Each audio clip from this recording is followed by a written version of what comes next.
Hello दोस्तों, मैं आज आपको भारत पर तुर्क आक्रमण के बारे में बताने जा रहा हूँ। भारत में मुस्लिम सत्ता की स्थापना का श्रेय तुर्कों को दिया जाता है। तुर्क चीनी का उत्तरी पश्चिमी सीमाओं पर निवास करने वाला एक लड़ाकू एवं बर्बर जाति था, जो उमैया वंश के शासकों के संपर्क में आने के बाद इस्लाम धर्म अपना लिया। जो तुर्की आक्रमणकारी था वो मुस्लिम नहीं था, वो उमैया वंश का था। उमैया वंश के संपर्क में आने के बाद वो इस्लाम धर्म अपना लिया। उनका उद्देश्य मुस्लिम समाज का स्थापना करना था। अल्पगीन अफगान प्रदेश में गजनवी साम्राज्य की स्थापना किया। तुर्कों ने बाद में अल्पगीन अफगान प्रदेश में गजनवी साम्राज्य की स्थापना किया। भारत का पहला तुर्क आक्रमणकारी सुबुक्तगीन था। सुबुक्तगीन अल्पतगीन का गुलाम था, जो बाद में अल्पतगीन का दामाद बना। भारत पर जो पहला तुर्क था, वो जो तुर्क आक्रमणकारी था, वो सुबुक्तगीन था। सुबुक्तगीन ने बाद में अल्पतगीन का गुलाम बना लिया। अल्पतगीन का गुलाम था, जो बाद में अल्पतगीन का दामाद बना।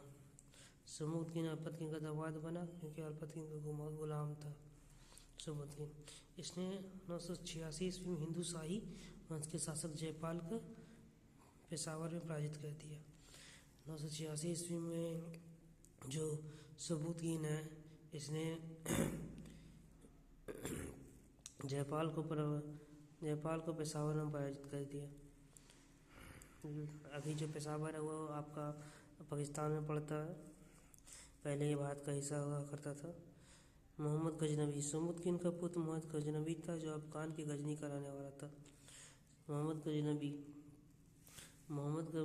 गजनवी जो था वो सुबुक्तगीन का पुत्र मोहम्मद गजनवी था, जो अफगान की गजनी कराने वाला था। मोहम्मद गजनवी 998 ईस्वी में गद्दी पर बैठा। इसने 1000 ईस्वी से 1027 ईस्वी के बीच कुल 17 बार आक्रमण किए। इसने मध्य एशिया में एक बड़ी साम्राज्य की स्थापना के लिए धन प्राप्त करने के उद्देश्य से भारत पर आक्रमण किया। मोहम्मद गजनवी का भी मुख्य उद्देश्य क्या था? भारत से धन प्राप्त करना, इसलिए इसने भारत पर आक्रमण किया। मोहम्मद गजनवी का उद्देश्य भी भारत से सिर्फ धन लूटना था, ना कि यहाँ राज करने का। उस समय इसकी राजधानी वेहादी। इसने 1001 ईस्वी में पंजाब हिंदुवासी वंश के ऊपर आक्रमण किया। उसने इसकी राजधानी कहाँ बनाई? वेहादी में बनाई। इस समय यहाँ के शासक जयपाल थे। पंजाब के शासक उस समय कौन थे? जयपाल थे। सबसे पहले जब मोहम्मद गजनवी था, वो पंजाब पर आक्रमण किया और वहाँ के राजा वेहादी थे। उसमें ये वहाँ की राजधानी जो पंजाब के वेहादी थे, इस पर आक्रमण करके और वहाँ का राजा जयपाल को हराया। जयपाल एकमात्र शासक है जो पराजित होने पर आत्महत्या कर लिया, लेकिन जयपाल एक खुददार शासक रहा।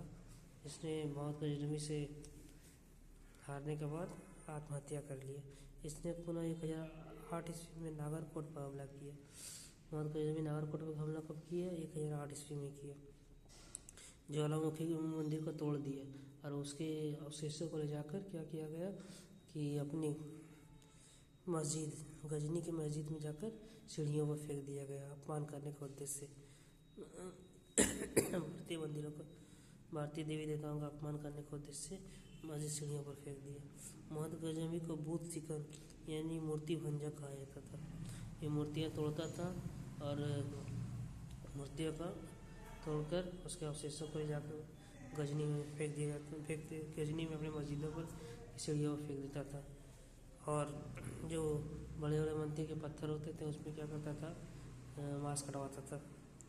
भारत में मोहम्मद गजनवी का सर्वाधिक महत्वपूर्ण अभियान 1025 से 1026 सोमनाथ मंदिर पर आक्रमण का था। भारत में गजनवी सबसे महत्वपूर्ण अभियान था वो गुजरात के सौराष्ट्र सोमनाथ मंदिर पर आक्रमण। टोटल 17 बार आक्रमण किया। कुल 17 बार मोहम्मद गजनवी ने सोमनाथ मंदिर पर आक्रमण किया। उस समय वहाँ शासक भीम प्रथम था। इस युद्ध में 50,000 से अधिक लोग मारे गए। जब पहली बार आक्रमण किया गया सौराष्ट्र गुजरात में, सोमनाथ मंदिर गुजरात में पड़ता है, सौराष्ट्र में। तो जो पहली बार जब आक्रमण किया तो 50,000 से उस समय 50,000 सैनिकों को मार दिया। 50,000 लोगों को मार दिया मोहम्मद गजनवी ने, क्योंकि उस समय वहाँ का शासक भीम प्रथम थे। मोहम्मद इस मंदिर को पूर्णतः नष्ट कर दिया तथा इसकी कुल संपत्ति को लेकर सिंध के रेगिस्तान में से वापस लौट गया। 1027 ईस्वी में इसने जाट के विरुद्ध अपना अंतिम आक्रमण किया। मोहम्मद गजनवी का अंतिम आक्रमण किसके विरुद्ध था? जाटों के विरुद्ध, क्योंकि धन लूट के जाते समय जाटों ने इसे बहुत परेशान किया था। जाटों ने बहुत क्षति पहुंचाई थी। मोहम्मद गजनवी का सेनापति आया सुल्तान था। मोहम्मद गजनवी का सेनापति कौन था? आया सुल्तान था। फारूकी, उल्ली, फिरदौसी, अलबुर्नी जैसे विद्वान गजनवी के दरबार में रहते थे। मोहम्मद गजनवी के सेनापति आया सुल्तान था। फारूकी, उत्बी, फिरदौसी और अलबुर्नी जैसे विद्वान गजनवी के दरबार में रहते थे। उत्बी ने किताब उल यामनी की रचना की थी। फिरदौसी ने शाहनामा लिखा, जबकि अलबुर्नी ने किताब उल हिंद तहकीक हिंद लिखा। अलबुर्नी इतिहासकार, दार्शनिक और संगीतज्ञ था तथा इसके वास्तविक नाम अबू रेहान मोहम्मद बिन अहमद था। चांदी का सिक्का पर संस्कृत मुद्रालेख गजनवी ने प्रारंभ किया था। इससे एक तरफ अरबी भाषा तथा दूसरी तरफ संस्कृत भाषा का प्रयोग हुआ। मोहम्मद गजनवी को बगदाद का क्या कहा जाता था? खलीफा कहा जाता था बगदाद का। अल कादी बिल्ला ने सुल्तान कहकर संबोधित किया। खलीफा ने इसको यामीन उद्दौला और यामीन उद बिल्ला की उपाधि से सम्मानित किया। 1030 ईस्वी में गजनवी का असाध्य रोग मलेरिया से मृत्यु हो गई। अगर दोस्तों आपको ये वीडियो अच्छा लगे तो तुर्की के बारे में और मोहम्मद गजनवी के बारे में जानकारी अच्छी लगी तो आप लाइक और सब्सक्राइब कीजिएगा।